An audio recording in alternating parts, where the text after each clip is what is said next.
Fábio, agora a gente vai para mais uma entrevista, né? E agora o Jornal da Rede Alesp vai falar com Gustavo Bachega, que ele é advogado e presidente da Comissão de Precatórios da OAB, e nos fala sobre o pagamento de precatórios e o programa Renda Cidadã.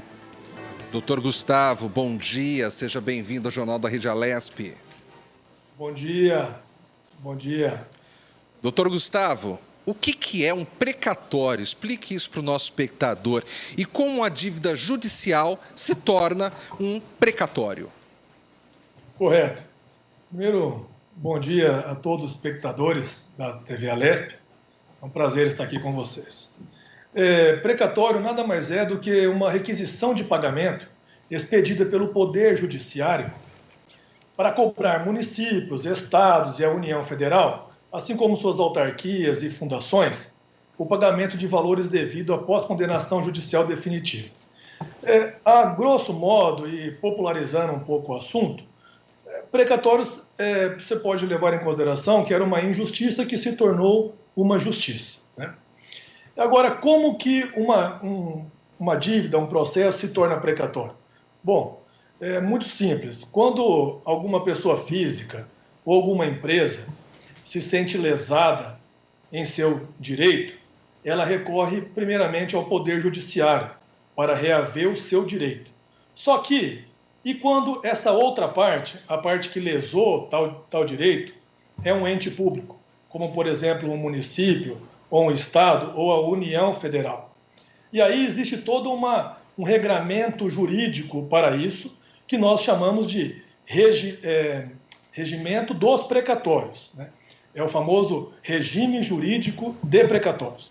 Portanto, quando alguém entra com uma ação para rever o seu direito contra o Estado, por exemplo, ele propõe uma ação no Poder Judiciário e essa ação geralmente demora anos para ser julgada.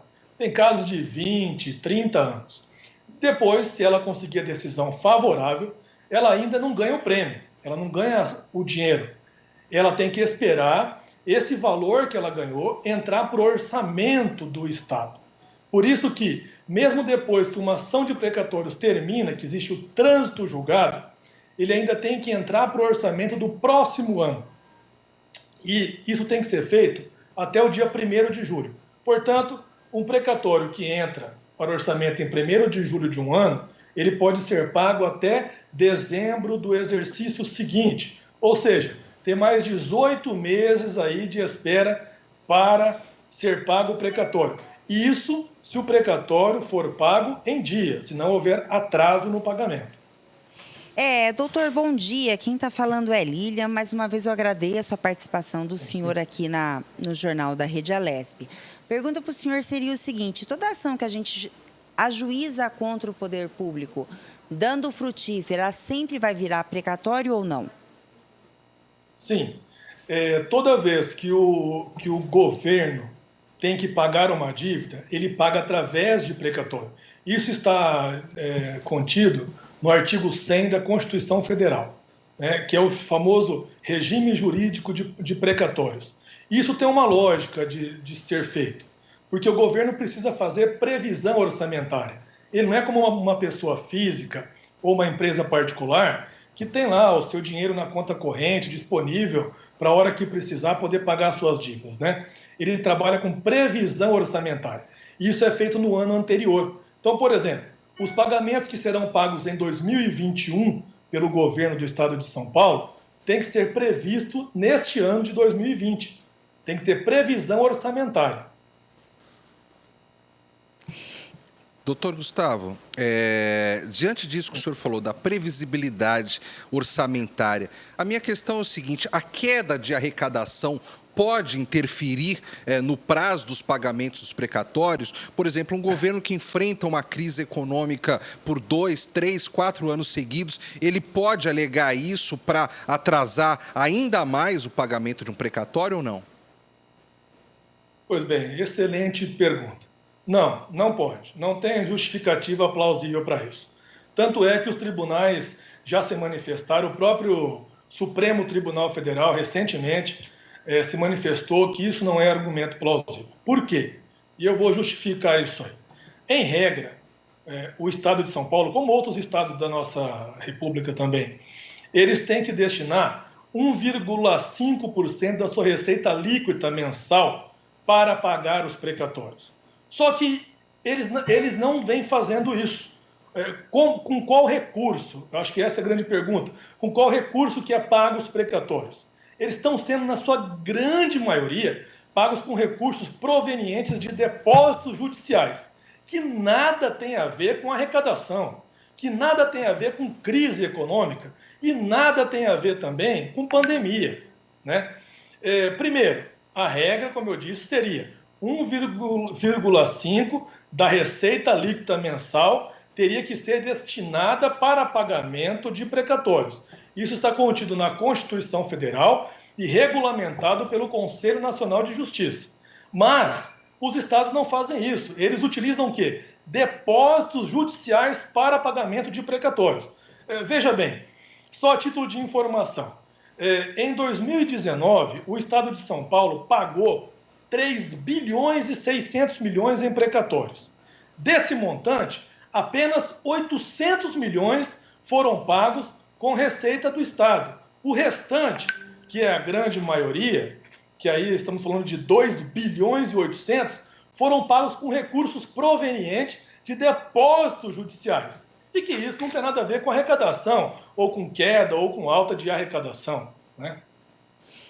Doutor, vamos falar um pouquinho agora também sobre o renda cidadão, né? Que eles estão uma das sugestões seria usar os recursos dos precatórios, né? Seria possível essa medida ou não? Não. Completamente inconstitucional, completamente fora de cogitação, por várias razões. Primeiro, pela sua inconstitucionalidade latente, né? Ela fere, afronta dispositivo da Constituição Federal do Brasil. Então, uma regra que está contida na Constituição Federal não pode simplesmente ser manobrada politicamente. Para que houvesse uma mudança ou um destino, teria que ser feito através de uma emenda constitucional, não apenas de um desvio de recurso de uma finalidade que seria os precatórios para um programa social, por exemplo. Essa é a primeira questão, é a inconstitucionalidade legal. E a segunda é o desrespeito à coisa julgada. Por quê? Porque um precatório, como eu disse no início, ele é uma decisão, uma ordem do Poder Judiciário para que o Estado, ou o município, ou a União, pague a sua dívida. Então, quando o governo cogita manobrar esse dinheiro, desviar esse recurso para outra finalidade, ele está descumprindo o ordenamento jurídico, descumprindo uma ordem jurídica, que isso é impensável no nosso país, né? Isso jamais seria admitido. Tanto é que a OAB se manifestou em outras entrevistas, em outras reportagens, que imediatamente, se uma medida dessa fosse levada a cabo, fosse levada adiante, imediatamente, no dia seguinte, haveria uma enxurrada de ações no Supremo Tribunal Federal. E como eu disse, o Supremo Tribunal Federal já se manifestou a respeito desse assunto e disse que isso não é possível ser feito. Então, o que esse assunto causa? Ele causa um desconforto social. Ele só teve uma finalidade até agora: insegurança jurídica. Tudo o que o Brasil não está precisando neste momento, justamente porque estamos passando por um momento de crise. Veja bem, quando tratamos de precatórios, nós estamos lidando com dois tipos de personalidades aqui. Primeiro são as pessoas vulneráveis, são aquelas pessoas que necessitam desse dinheiro. E elas têm esse dinheiro como se fosse uma poupança na vida delas, né?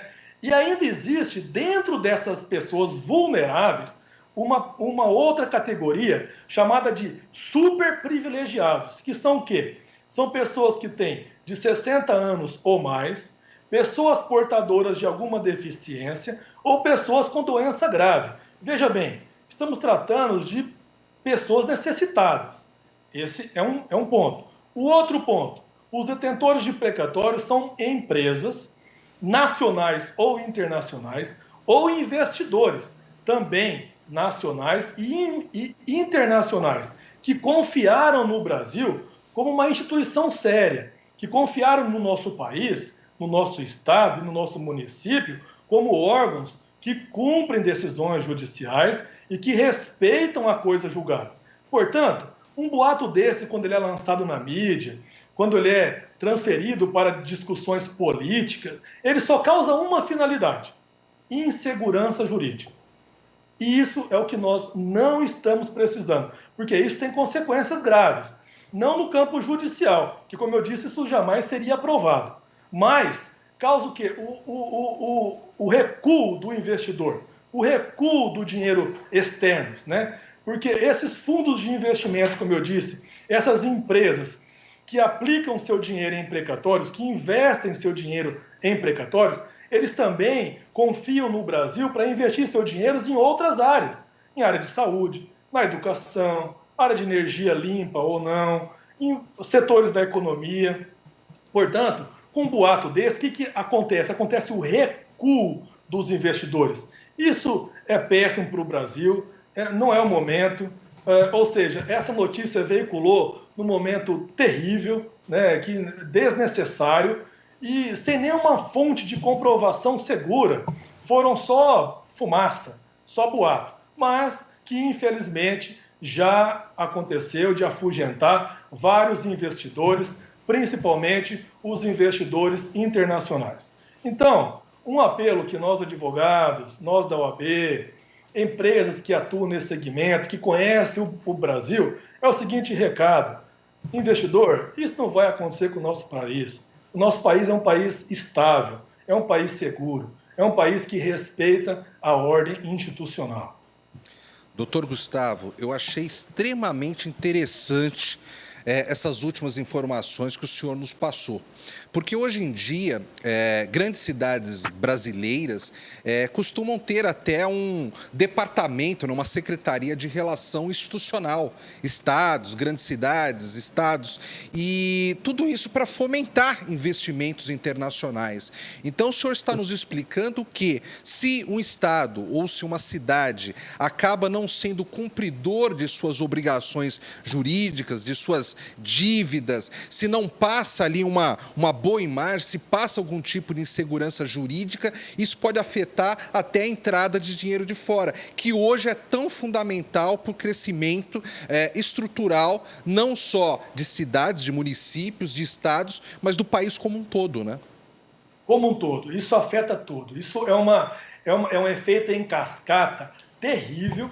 E eu posso dizer para você que chega a ser a ponto de ser irresponsável veicular notícias dessa, que sabemos que não vai ser aprovada no nosso Brasil. Olha, só para você ter uma ideia, o nosso escritório de advocacia é especializado em precatórios há mais de 40 anos. Então, nós já conhecemos vários ciclos, nós já passamos por inúmeros ciclos, né? Toda vez que saem notícias como essa, por exemplo, que vem, infelizmente, do setor político, né, ele tende a afugentar investidores. Nós temos como clientes nas nossas empresas bancos e fundos de investimentos. E alguns já nos deram ordem de parar de investir em precatórios. Disse, olha, enquanto essa situação não se solucionar, enquanto não vir uma informação segura na mídia, como veio dizendo que ia mexer com os precatórios, nós não voltaremos a investir no Brasil, porque no momento existe um cenário de insegurança política. Veja só, uma notícia que ela causa. Portanto, o que nós gostaríamos que fosse feito? Os mesmos responsáveis que publicaram essa notícia insana, podemos dizer assim, que venham a público agora e também transmitam uma notícia de segurança, que o Brasil é um país seguro. O nosso ministro da Economia, sabiamente, já informou nos meios de veiculação que não vai utilizar mais recursos do precatório para usar na despesa de programas sociais como renda cidadã. Mas isso foi muito pouco veiculado. A primeira notícia que ia ser usado foi muito mais forte. A segunda, já que não vai ser usado, foi muito mais tímida. Então, o que acontece? Ela, sim, afugentou o investidor. O pior, que não é só o investidor de precatórios. É isso que eles têm que entender. Quando ele afugenta bancos e fundos de investimento internacionais, eles estão afugentando investidores em outras áreas da economia, não só na área de precatórios. E isso é muito grave. Vocês, como especialista e entendido nesta área, sabem o efeito negativo que isso causa em todos os setores da nossa economia. Com certeza, doutor Gustavo. Doutor Gustavo Bachega, que ele é presidente da Comissão de Precatórios da OAB de São Paulo. Muito obrigada pela entrevista e tenha um bom dia. Muito obrigado, muito obrigado. Prazer estar com vocês. Até breve.